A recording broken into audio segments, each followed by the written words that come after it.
Good morning, students. In economics class, we have completed three forms of market, that is perfect competition, monopoly market, monopolistic market, and last one is oligopoly market. Oligopoly means this is a form of market in which there are large number of buyers and few sellers. अब जितने भी हमने previous market से read किए हैं उसमें से large number of buyers and large number of sellers होते हैं. Clear? And in this oligopoly market there number of buyers is very large but sellers are very few.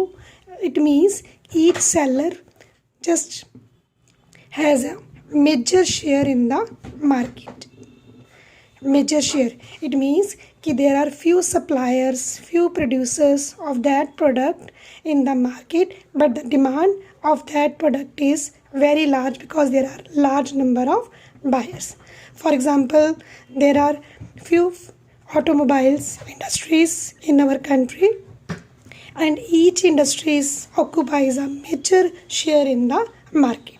जैसे कि कारों के प्रोड्यूसर्स होते हैं कि वो कुछ ही कार के प्रोड्यूसर्स हैं जो कि पूरे कंट्री में क्या करते हैं, सप्लाई करते हैं कार्स की, और there are large number of buyers, और जो भी सप्लाई करते हैं they occupy a major share in the market. Major share means कि हर एक फर्म की और हर एक प्रोडक्ट की अपनी एक सिग्निफिकेंट है मार्केट में. जैसे कि मारुति सुजुकी, जैसे कि GM Motors, general Motors, Toyota, Ford, all these are the few examples or car producers. They are very few in numbers but the demand of their product is very large. So first feature is, as compared to other markets, there are large number of buyers and very few sellers, and each seller has a significant share in the market.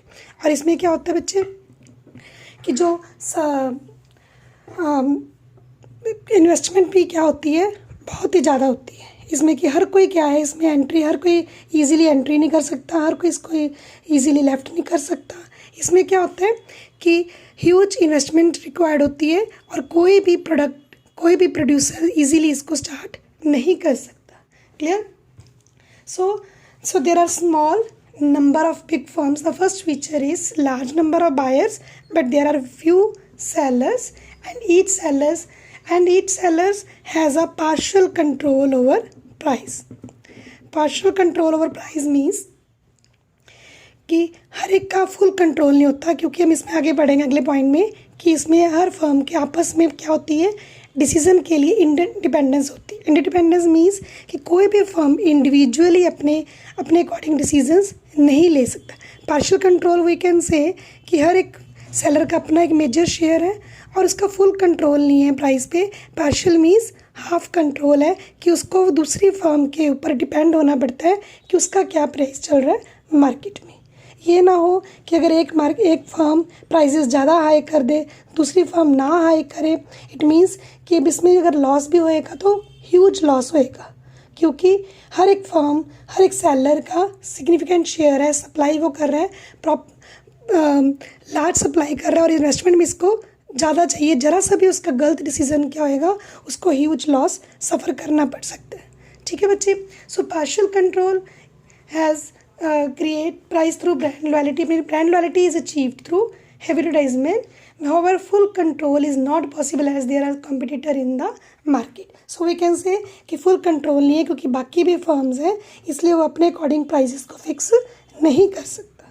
Clear बच्चे? So first feature is there are large number of buyers and few sellers, and each seller has a major share in the market and there has a partial control over the price, not a full control over price, because there are other competitors in the market.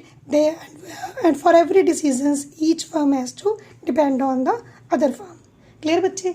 Next we having high degree of independence.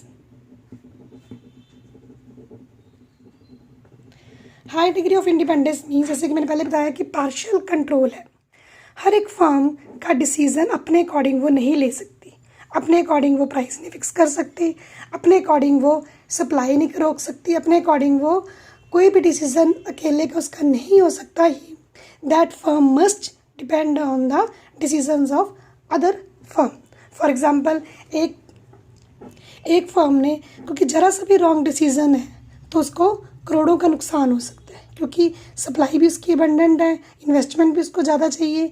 ज़रा से भी अगर for example cars में एक के prices अगर किसी ने डाउन कर दिए, क्लियर, फॉर एग्ज़ाम्पल कि एक कंपनी ने प्राइस ऑफ कार्स डाउन कर दिए 10,000, मे बी उसकी राइवल कंपनी ने 12,000 कर दिए।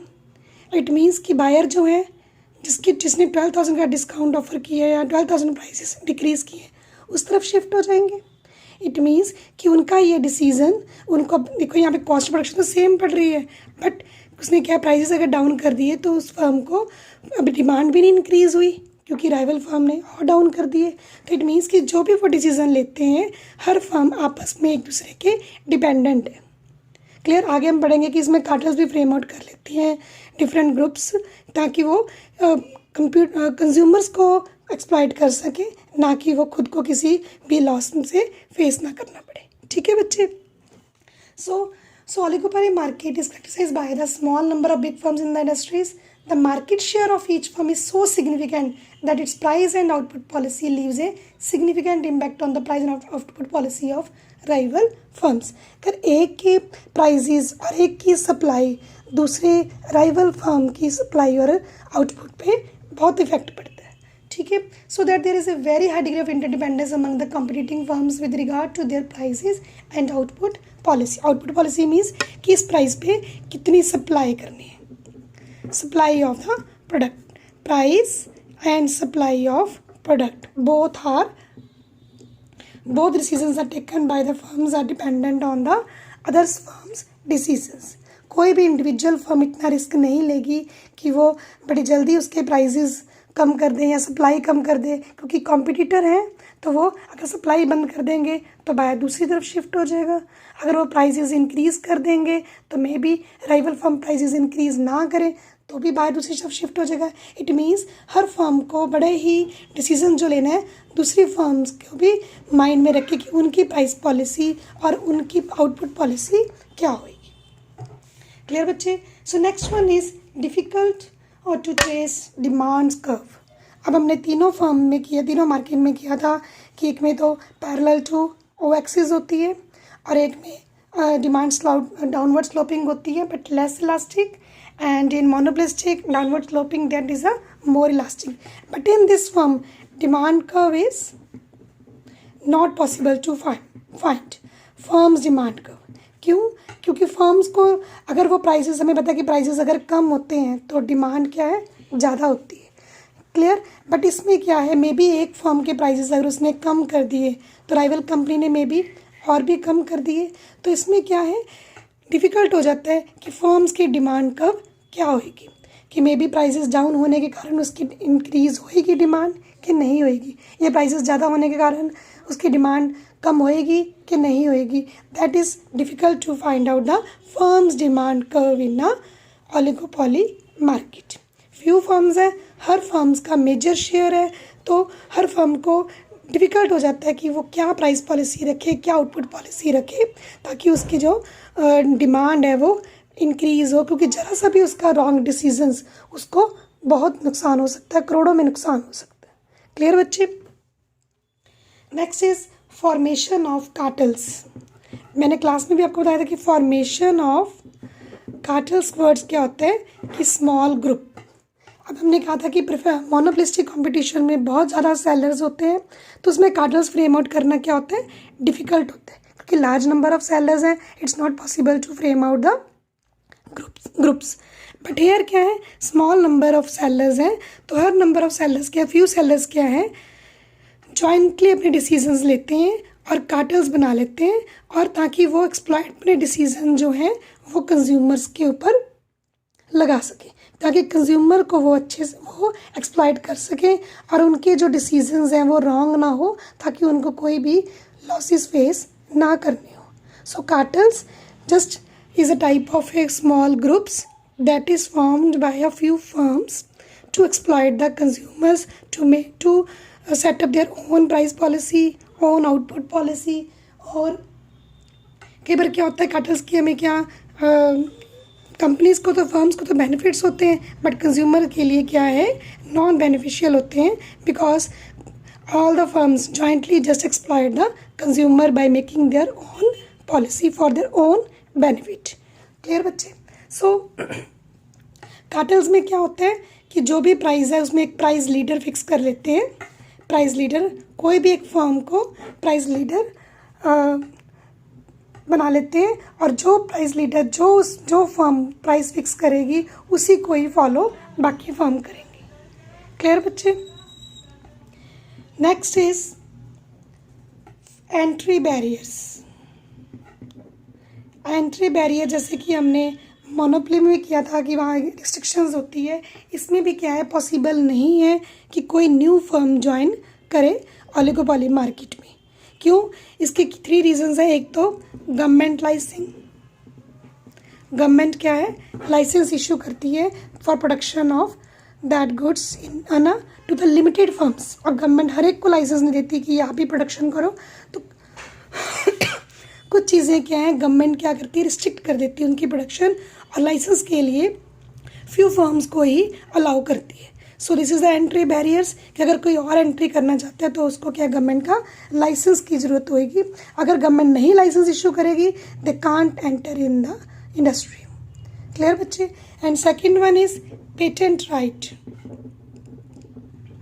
अब कुछ प्रोडक्ट का जिसके पास पेटेंट राइट होगा जिसने उसकी इन्वेंशन की है वही फर्म ज्वाइन कर सकती है, वही फर्म एंटर कर सकती है. Otherwise there is restriction due to the patent right. And third one is large capital. Oligopoly market में एंटर होने के लिए फर्म को ह्यूज कैपिटल रिक्वायर्ड है, ह्यूज इन्वेस्टमेंट है and that is not cup of every firm कि हर firm easily उसको ज्वाइन नहीं कर सकती. क्लियर बच्चे? So these are the entry barriers. So there are some restrictions to enter into the oligopoly market. Next is non price competition. Non price competition means similar to the perfect competition they also promote their product through the advertisement. They don't just try to increase or decrease the prices of the commodity. They just promote their product through advertisement and some promotionals promotionals things like किसी को sponsor कर दिया, कोई celebrities को and बुला लिया या कोई आपने डोनेशंस के लिए कुछ अपनी फर्म के थ्रू कोई हॉस्पिटल्स मेंटेन कर दिए, कोई पार्क बना दिया. इस तरह की प्रमोशनल एक्टिविटीज़ करते हैं टू प्रमोट देयर प्रोडक्ट. और प्राइस में कम और ज़्यादा बहुत ही कम होता है इसमें कि प्राइजेस के लिए वो प्राइस वॉर अवॉइड करते हैं. They avoid price war. They just promote their product through advertisement. Clear बच्चे? हर फर्म नॉन प्राइस से compete करती है, not with change in the prices. Clear? And next we are having the last topic that is collusive and non collusive oligopoly. Oligopoly firm में भी इसके 2 types है.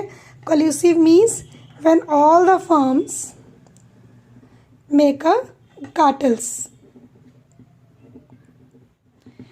just collude and to just create a monopoly. Collusive oligopoly means कि हर firms के यहाँ है cartels बना के कल्यूड करके अपने अकॉर्डिंग अपने डिसीजंस लेते हैं. उसमें एक प्राइस लीडर फिक्स कर देते हैं फर्म को और जो प्राइजेस वो फॉलो करेगी उसी को ही सारे क्या करेंगे फॉलो करेंगे जो वो प्राइस फिक्स करेगी. और non collusive means they do not form a cartels, they just compete with their rivals with the non price competition कि वो राइवल्स फर्म्स के साथ compete करते हैं. not making a groups, not making a cartels, simple they just compete with the non price war. Clear बच्चे? So this is the all forms of market and there are some basic point difference between all these markets. Just with basis you have to prepare this topic. Clear बच्चे? And this chapter is over and After that, we will start a new topic. Thank you and have a nice day.